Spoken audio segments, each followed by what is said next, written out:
Eu queria compartilhar com vocês uma palavra breve que abençoou tanto minha vida e por isso eu queria compartilhar com vocês.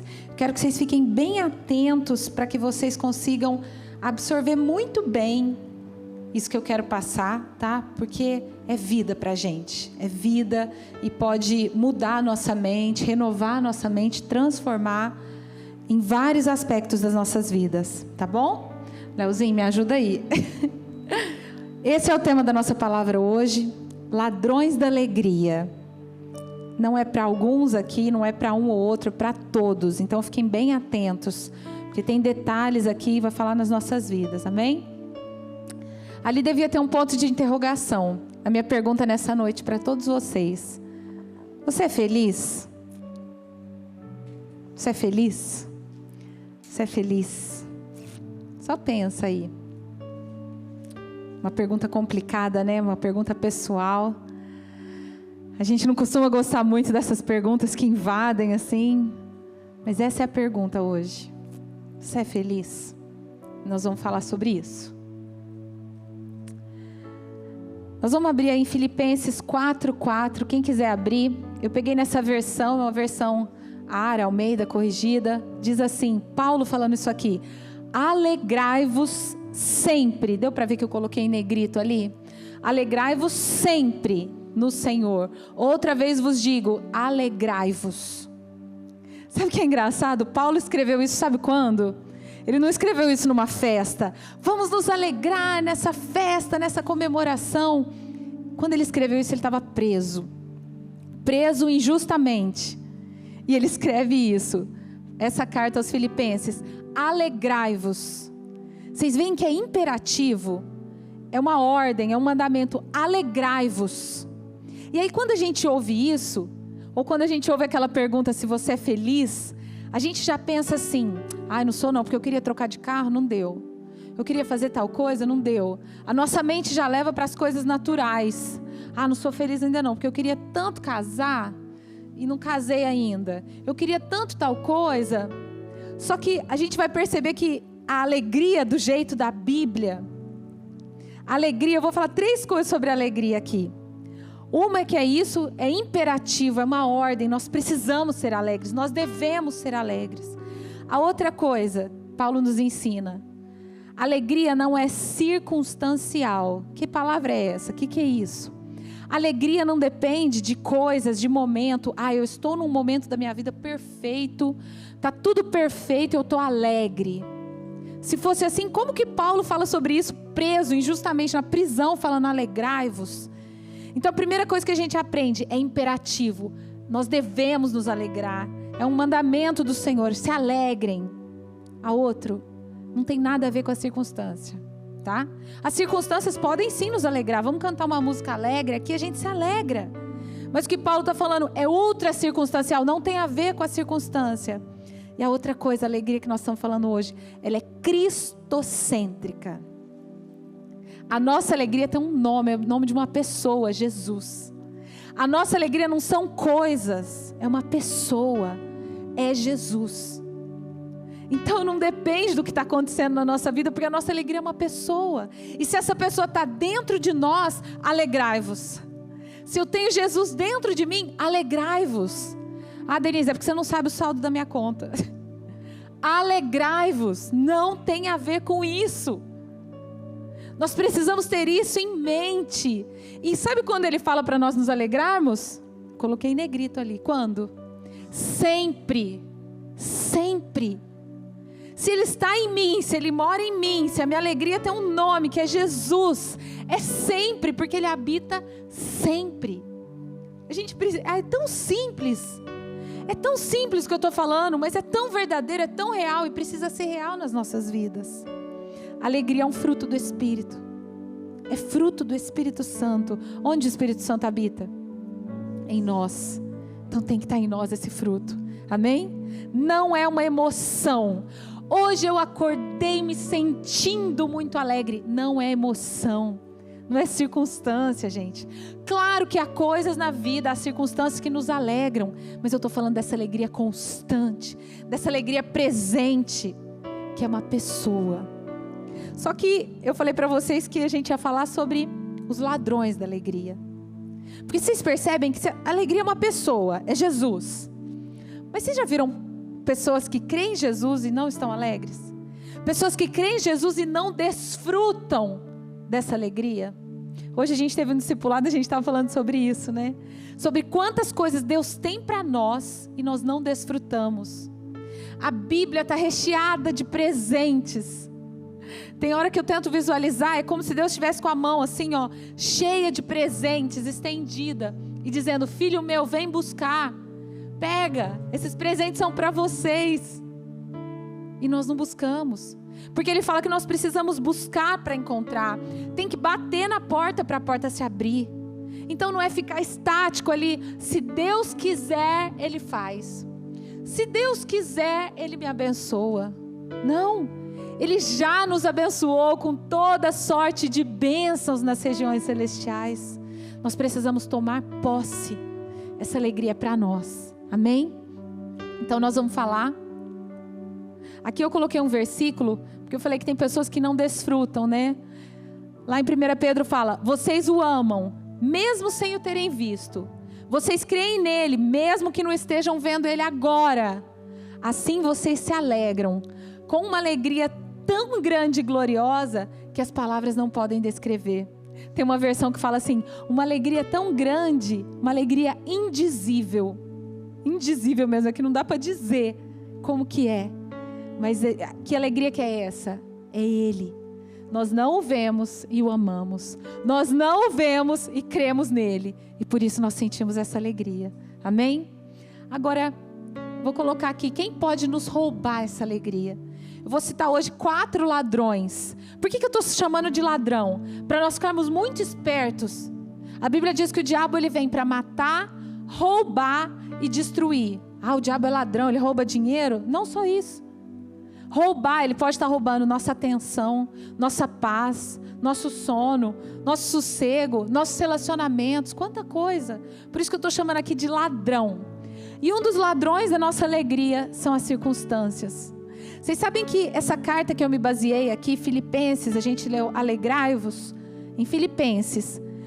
Chega na sua casa e lê, são só 4 capítulos, lição de casa. Filipenses, são 4 capítulos. E essa carta é chamada de a Carta da Alegria. E cada capítulo desse fala de um ladrão da alegria. Olha que interessante. Cada capítulo fala de um ladrão. E o primeiro ladrão que Paulo fala aqui são as circunstâncias. Denise, mas a alegria não é circunstancial. Exatamente. A gente não pode deixar as circunstâncias roubarem a nossa alegria. Ele fala assim, ó: as coisas que me têm acontecido têm contribuído para o progresso do Evangelho. Ou seja, que coisas são essas? Ah, eu ganhei na Mega Sena. Aconteceu alguma coisa muito maravilhosa. São essas coisas? Não. Se Paulo fosse falar o que estava acontecendo com ele, naufrágio. Ele era perseguido. Os seus o abandonaram. Ele foi preso injustamente. Quantas coisas estavam acontecendo com ele? Depois de um naufrágio, ele é picado por uma cobra. Quanta coisa acontecendo com ele. E sabe o que ele fala? Que as circunstâncias não roubaram a alegria dele. Não tem como roubar. Sabe por quê? A Bíblia diz assim: nada pode me separar do amor de Cristo. Esse nada, sabe o que fala depois? Fala: nem a morte, nem a vida, nem os anjos, nem potestades malignas, nem a altura, nem profundidade, nem o passado, nem o presente, nada, o futuro.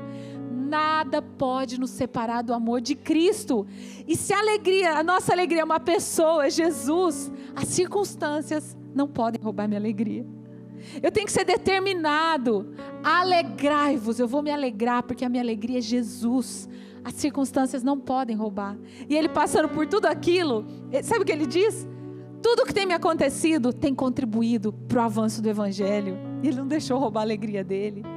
Gente, isso é sobrenatural. Sobrenatural. As circunstâncias não podem roubar a nossa alegria. Sabe por quê? Às vezes as circunstâncias não são culpa nossa. Às vezes é um amigo que te entristeceu. Algo que ele fez não é culpa sua. Às vezes foge da nossa vontade. Você está andando na rua e alguém bate em você no seu carro. foge da nossa vontade, do nosso planejamento. Isso são circunstâncias, são coisas que acontecem, estão fora do nosso alcance e não podem roubar a nossa alegria. Sabe o que às vezes tenta roubar a nossa alegria? A circunstância também? Às vezes o tempo de Deus.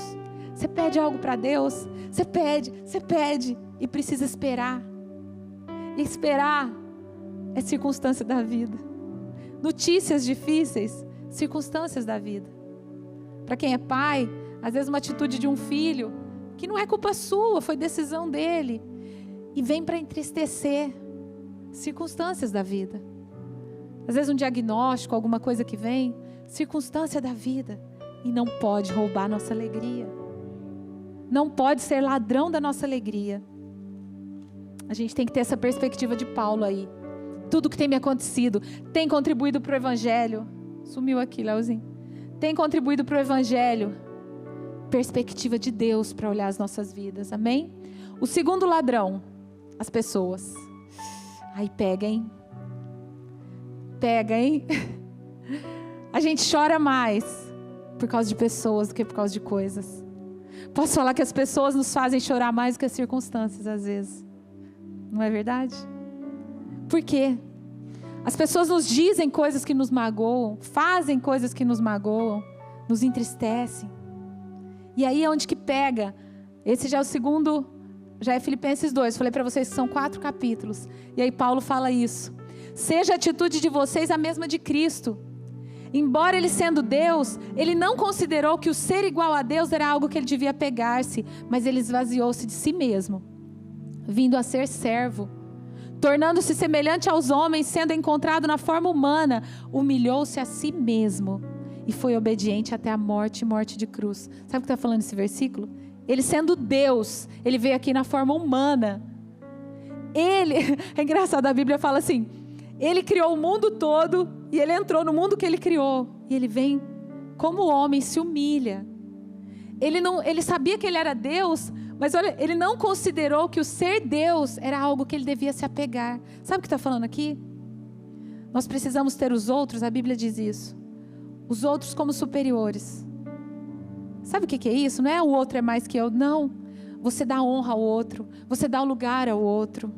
O pastor Hélio usa uma expressão, se tiver 2 bifes, um bem grande e um pequenininho, qual que você pega? E tem um irmão que vai vir depois de você, e aí? Sabe o que é isso? Nós precisamos aprender isso aqui com Jesus. Amar o próximo. Sabe o que? Perdoar. Se nós tivermos isso, ele era Deus. Ele era Deus, ele vem como servo e se humilha. E aí? Não existe vida feliz sem perdão. Não existe casamento feliz sem perdão. Não existe família feliz sem perdão.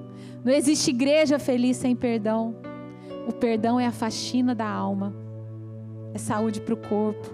É um detox para a gente. Sabe por que eu estou falando isso de Jesus? Se humilhar. Porque às vezes a gente não quer dar o braço a torcer. Não quer dar o braço a torcer. Porque o erro foi do outro. É o outro que está errado. Ele começou. Eu estou na minha razão.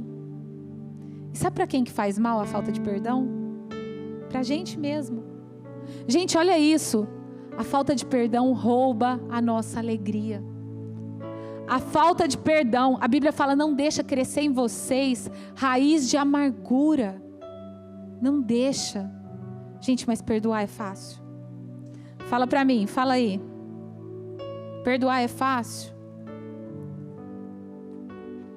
Perdoar é algo divino. Deus nos empresta esses sentimentos divinos para que a gente consiga perdoar. Tem uma parábola. Quem aqui já ouviu a parábola do credor compassivo? Quem nunca ouviu? Se não ouviu, eu vou contar. Alguém já ouviu? Lu? Olha que interessante essa parábola. Fala assim, ó, presta atenção aqui, para vocês não perderem. Fala que um rei, ele foi prestar contas com as pessoas que deviam para ele. E chegou um homem, presta atenção para vocês não perderem. Chegou um homem, ele devia 10.000 talentos. E aí o rei fala assim, eu vou pegar sua mulher, seus filhos, e até você me pagar o último centavo, 10.000 talentos. E aí esse homem falou, rei, tem misericórdia de mim. Tem misericórdia, eu vou trabalhar, eu vou te pagar, mas tem misericórdia de mim. Aí o rei falou, tá bom, eu vou perdoar a sua dívida, não precisa pagar nada, pode ir embora. 10.000 talentos. E aí esse homem foi embora feliz. E aí passou uns dias, ele encontrou um homem que devia para ele. Quanto que devia para ele? 100 denários. E ele falou assim, me paga o que você me deve. E o homem falou para ele, tem misericórdia de mim, eu não consigo te pagar agora, mas tem misericórdia. Eu não vou ter misericórdia não, eu vou te entregar para você ser preso, eu não vou ter misericórdia. O rei ficou sabendo, chamou ele, falou, peraí, eu te perdoei 10.000 talentos e você não perdoou seu irmão 100 denários? Então agora você que vai preso e condenado. E aí a gente pensa, nossa, né? Que interessante. Quanto que são 10.000 talentos? O que ele perdoou? É difícil de entender essa parábola, porque a gente não sabe o que é isso, esse dinheiro. E aí a gente vai pesquisar, eu fui pesquisar, diverge algumas pessoas, mas só para a gente ter uma ideia. Um talento era como se fosse 15.000 anos de trabalho. Desculpa, 15 anos de trabalho. 15 anos de trabalho. Ele devia 10.000 talentos, são 150.000 anos de trabalho. Jesus conta essa parábola, mas era algo impossível. Era como se ele colocasse algo muito grande. E sabe quanto que era um denário que aquele homem devia? Ele devia 100 denários. Um denário era um dia de trabalho. Era como se fosse que ele devesse 100 dias. São 3 meses e 10 dias. E o outro devia 150.000 anos de trabalho. Ele foi perdoado de uma dívida impagável. E ele não podia perdoar 100 dias. Sabe o que Jesus estava falando ali? Ele nos perdoou essa dívida impagável. E por que nós não nos perdoamos uns aos outros? Ah, mas é que você não sabe o que me fizeram. Quando ele fala em 150.000 anos de trabalho, é como se ele dissesse, eu perdoei você, ele é o rei ali. Eu perdoei vocês uma dívida impagável. Vocês têm ideia disso? Eu perdoei vocês algo que era impagável. E vocês não podem se perdoar uns aos outros? As ofensas de vocês? Você não pode perdoar 100 dias de trabalho, eu perdoei 150.000 anos.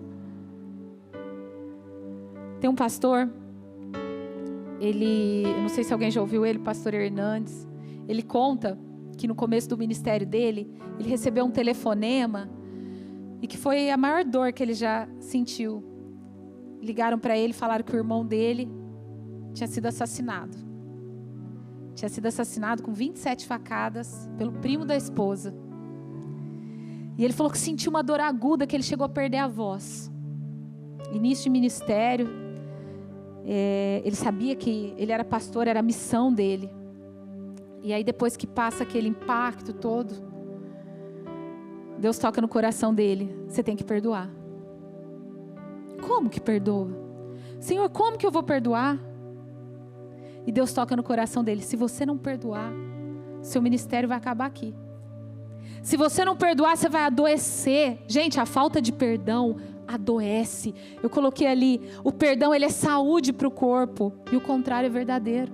A falta de perdão adoece o corpo, porque adoece a alma, adoece a mente. Você tem raiva da pessoa, você vai comer, você lembra da pessoa. Tudo que você vai fazer, você lembra da pessoa. A pessoa que você menos quer, ela fica com você o dia inteiro, porque você não solta. Você fica pensando nela o tempo todo, desejando mal, e o seu coração é que se enche de mal. Vocês já viram aquela expressão que fala que a falta de perdão é igual você tomar veneno para que o outro morra? Ladrão da alegria. Ladrão da alegria. A gente não perdoar. E esse pastor fala, eu perdoei. Eu liberei perdão para ele. Gente, a gente acabou de ler aqui que Jesus, sendo Deus, ele se humilha e vem aqui. E sabe o que ele fala quando todos estão xingando ele, cuspindo nele? Sabe o que ele ora ao Pai?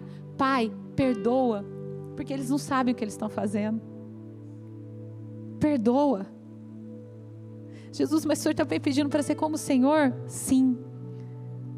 seguidor de Jesus, discípulo de Jesus, imitador dele, Ele coloca perdão no nosso coração. Se nós dissermos: Senhor, eu de mim não consigo, mas eu abro o meu coração para que o Senhor enche o meu coração de perdão, para que eu consiga perdoar. E Ele enche. Olha isso aqui.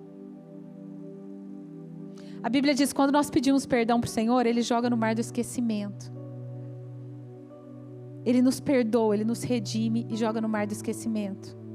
E aí você fala: Denise, então perdoar é ter amnésia? Não. Não. Fica lá no mar, porque o Senhor nunca mais joga aquilo na nossa cara. O Senhor não fica nos lembrando: ó, lembra aquela vez que você fez isso, hein? Não. Ele deixa para lá. E é assim que Ele nos manda fazer. Perdoar, a gente lembra, mas não sente mais dor. A gente sabe do fato. Não é que a gente esqueceu o fato.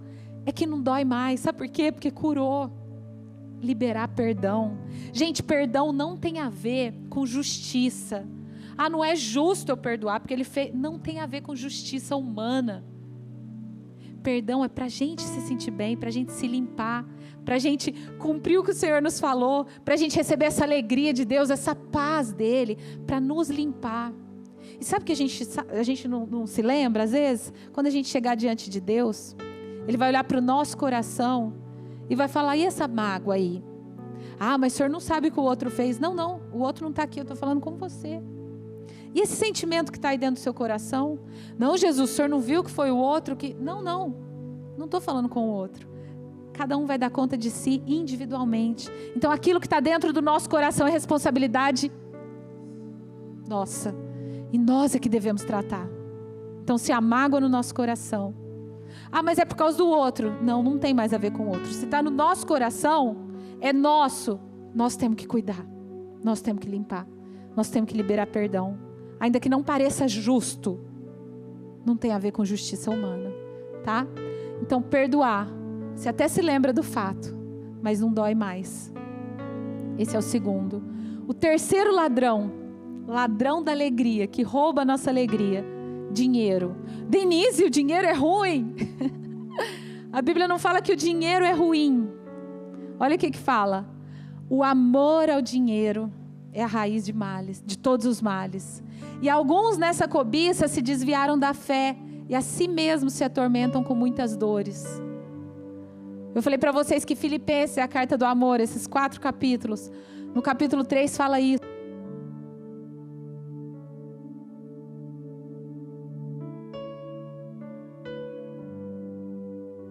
Sumiu. Aí. No capítulo 3, quando vocês chegarem no 3, que vocês todos vão ler em casa, hein? Fala isso, homens que só pensam nas coisas terrenas. Denise, por que o dinheiro rouba alegria? O ditado não é que dinheiro traz felicidade? O problema é o amor ao dinheiro. O problema é quando o dinheiro nos possui. O problema não é possuir o dinheiro, mas é o dinheiro possuir você. O dinheiro é servo, ele não é patrão. Quem ama o dinheiro jamais dele se farta, nunca fica satisfeito. Eclesiastes fala isso. O problema é amar o dinheiro. Sabe por que isso nos cega? Sabiam que o maior ídolo do nosso tempo é o dinheiro? O dinheiro, gente, ele não é neutro. Sabe o que acontece? Vocês forem falar com psicólogos, tudo diz que maior motivo de briga entre casais, sabe qual que é? Dinheiro. E aí a gente pensa assim: quem tem muito briga por causa do dinheiro? Não, olhem isso. Quem tem pouco, briga. Quem tem muito dinheiro, briga porque tem muito. Quem não tem nada, briga porque não tem nada. Não é assim? E a gente acha que quem ama o dinheiro é quem tem. Mas tem gente que não tem e só pensa nele. Vocês já viram alguém assim? Só pensa nele o tempo inteiro. Só pensa nisso. Por quê? Porque o dinheiro virou um Deus da pessoa. E a pessoa pensa 24 horas em como ter. Ou aquele que tem medo de perder e só pensa naquilo. Nada pode tomar sua mente para você ficar pensando nisso. A nossa mente é do Senhor Jesus. O nosso dia tem que ser pensando nele, louvando a Ele, falando com Ele.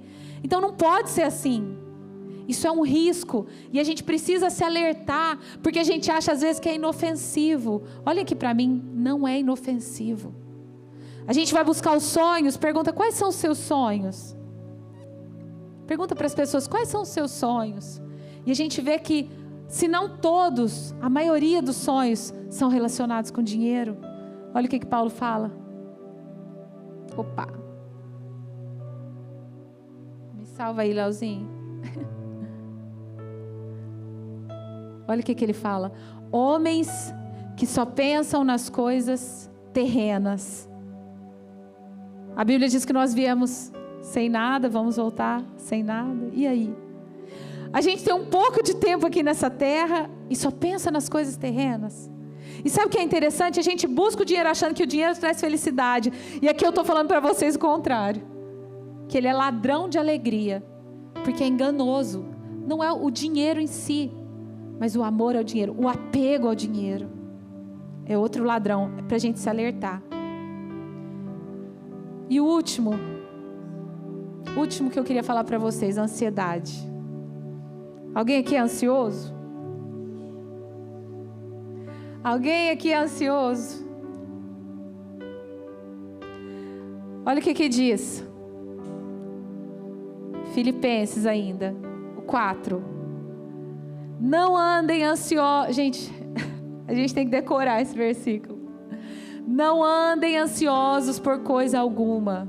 Mas o quê? Lê aí. Em tudo, pela oração e súplica, com ação de graças, apresentem os seus pedidos a Deus. Não andem ansiosos por nada. Nada. Denise, mas amanhã. Mais. Vocês já ouviram aquela frase que fala assim que depressão é excesso de passado. Ansiedade é excesso de futuro. Sabe o que é interessante? A gente tem o passado? Não. A gente tem o futuro? Só tem o presente, só tem agora. A gente está vivendo é o agora. E aí fica vivendo excesso de passado, não consegue voltar. Fica ansioso pelo futuro, que não aconteceu. A maioria dos assuntos que nos deixam ansiosos sobre o futuro nem vão acontecer. Nem vão acontecer, gente. A maioria do que nos deixa ansiosos nem vai acontecer. Eu estou com muito medo, porque eu acho que eu não vou passar no vestibular. Ai, meu Deus do céu, eu estou com muito medo. Não consegue nem estudar. Nossa, eu estou tão ansioso com medo de perder meu emprego. Eu estou com medo, muito medo de perder meu emprego. Me deixa ansioso se eu perder. Gente, se eu perder meu emprego, como que eu vou pagar aquela conta? Como que eu vou pagar? Fica tão ansioso que vai mal no emprego mesmo. Vai mal no trabalho por ansiedade. E a Bíblia fala, olha que interessante, que a ansiedade é inútil. Fala que um homem, na sua grande preocupação, ele não é capaz de acrescentar um côvado à sua vida. Um côvado é 45 centímetros. Você não consegue acrescentar 1 minuto na sua vida. Na sua grande preocupação, na minha grande preocupação. O próprio nome fala, né? Preocupação. Eu me preocupo de uma coisa que não aconteceu. Eu me ocupo de algo. Eu gasto meu tempo com algo que nem aconteceu. E isso rouba a minha alegria. E o Senhor fala, não andem ansiosos. Não fiquem ansiosos por coisa alguma. Pelo contrário. Esse mais aqui, ele dizendo, pelo contrário. Em tudo. Primeiro ele fala, não ande ansioso por nada. Mas em tudo. Coloque as suas em tudo. Pelas suas orações e súplicas e ações de graças. Apresentem tudo a Deus. Tudo que estiver roubando a sua paz, o seu sossego, que estiver te preocupando e te deixando ansioso. Ele fala assim, é só você pegar, está pesado, é uma mochila pesada. É só você colocar diante de mim. Em oração, em súplica, em ação de graças, gratidão. É só colocar diante dele. Ele está dando aqui a solução para que a nossa alegria não seja roubada por causa da ansiedade. Sabe qual que é o significado da palavra ansiedade? Estrangulamento. Estrangulamento. É como se alguém estivesse pegando no seu pescoço e te apertando. E sabe o que está acontecendo? Nada. Porque a gente fica ansioso, não é por causa do que aconteceu. É pelo medo do que vai acontecer, do que pode acontecer, se acontecer. E a gente inventa, e aí dá lugar para setas inflamadas do maligno. A Bíblia diz que o diabo ele fica andando ao nosso derredor, rugindo como se ele fosse o leão, e ele não é. E ele fica procurando uma brecha. E essa brecha muitas vezes é na nossa mente. Porque diz que ele lança dardos. Eu fico imaginando igual uma flecha assim, né? Ele jogando. Porque ele não pode nos tocar, nós somos do Senhor. Mas se nós dermos espaço na nossa mente, se a nossa mente estiver fraca e a gente abrir espaço, ele lança essas setas. Será que você vai perder o emprego? Acho que seu patrão te olhou torto. Será que você vai conseguir aquilo? Será que vai dar certo isso na sua vida? Os serás para produzir medo, para produzir ansiedade dentro de nós e roubar a alegria, que é Jesus em nós. Fica de pé. Aqui quando fala assim, ó, não andem ansiosos, mas em tudo pela oração, apresente seus pedidos. O significado dessa palavra oração aqui também é adoração. É um antídoto contra a ansiedade, gente. A adoração. Sabe por quê?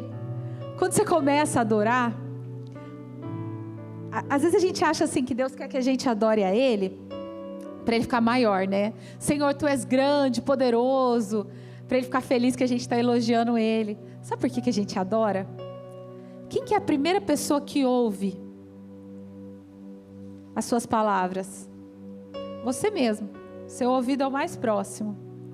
Quando você fala assim, Deus, o Senhor é grande, poderoso, todo-poderoso, não há impossíveis para o Senhor. Seu ouvido está ouvindo isso e alimentando o seu coração. Quando a gente adora a Deus, a gente está alimentando nossa fé.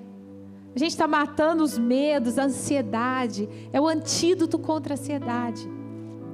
A gente alimentar a nossa fé. Fala que a paz de Deus, que excede o entendimento, ainda em Filipenses, guardará o coração e a mente de vocês. A gente começar a declarar quem Ele é, sabe? A hora que vier aquela ansiedade na sua mente, porque parece que toma nosso coração, às vezes toma nossa mente. Começa a adorar, a dizer, Senhor, Tu és grande. O Senhor é o Deus do impossível. Não há impossíveis para Ti. Há coisa grandiosa demais para Deus, para Ele resolver? Não há. O Senhor é aquele que mede a terra com balança de precisão. O Senhor é aquele que fez os céus. O Senhor fez os mares, toda a terra. O Senhor nos criou.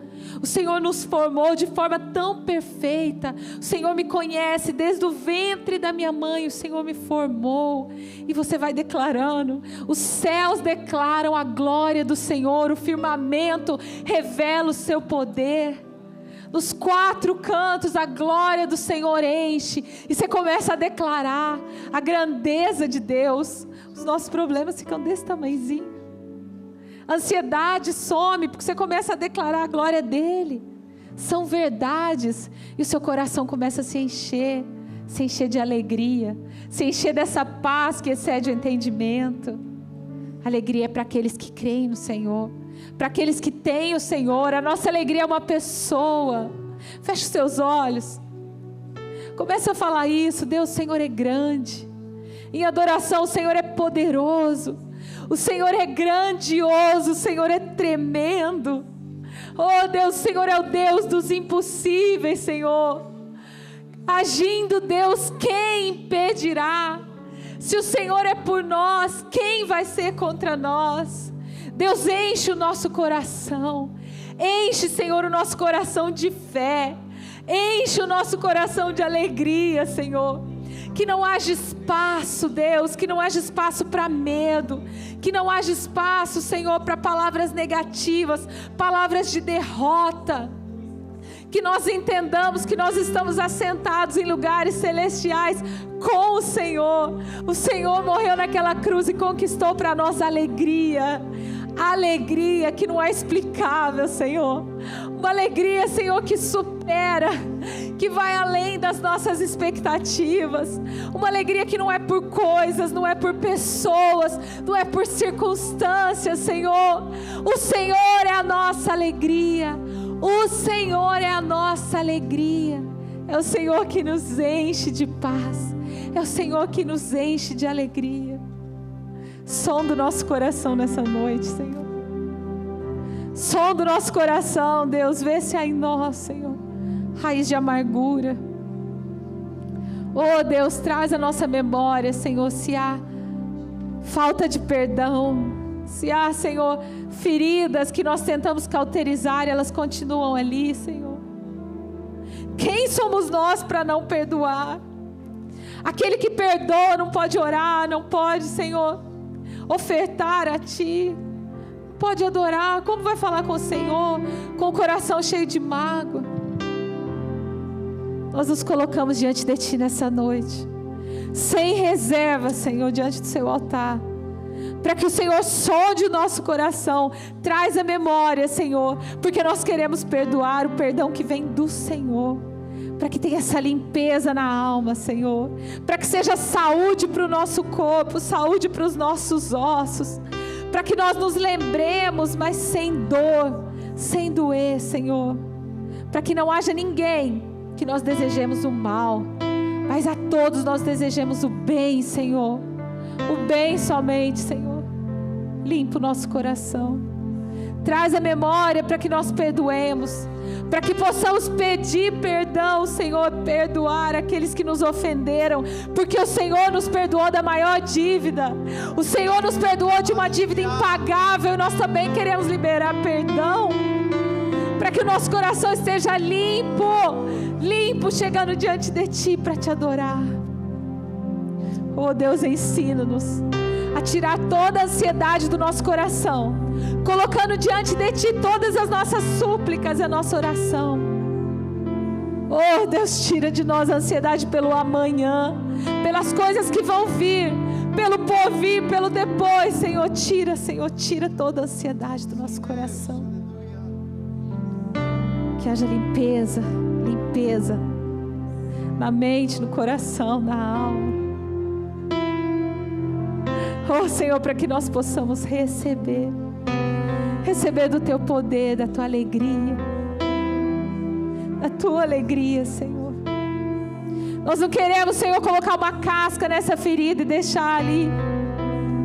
Nós queremos que o Senhor venha e cure, ainda que seja do passado, de um passado distante. Traz cura nessa noite, traz cura, Senhor, traz transformação, para que nenhum desses ladrões roube a nossa alegria. Senhor, nos dá, Senhor, liberalidade, tira todo o apego, Senhor, apego às coisas desse mundo, às coisas passageiras, apego a dinheiro. Senhor, tira isso de nós, Senhor, para que nós estejamos com o coração limpo, totalmente limpo, oh Deus, para receber de Ti, um coração desimpedido, uma mente limpa e desimpedida, para receber de Ti, Senhor, pois nós precisamos, nós somos dependentes de Ti, nós carecemos da glória do Senhor. Limpa-nos, Senhor, e assim nós desfrutaremos da Sua alegria, de uma alegria total, plena, constante, Senhor, porque a nossa alegria é Jesus, a nossa alegria é o Senhor, a nossa alegria não são coisas, é uma pessoa, é Jesus, é o Senhor. Obrigado, Jesus, obrigado porque nós temos para quem correr, nós corremos para Ti. Obrigado, Senhor, porque o Senhor é aquele que nos limpa. Senhor, tira de nós toda mágoa, todo ódio, toda falta de perdão. O Senhor nos limpa, Jesus, para nós nos apresentarmos diante de Ti, limpos de coração, Senhor, e receber da Tua paz e da Tua alegria, Deus, em nome de Jesus, Senhor, em nome de Jesus.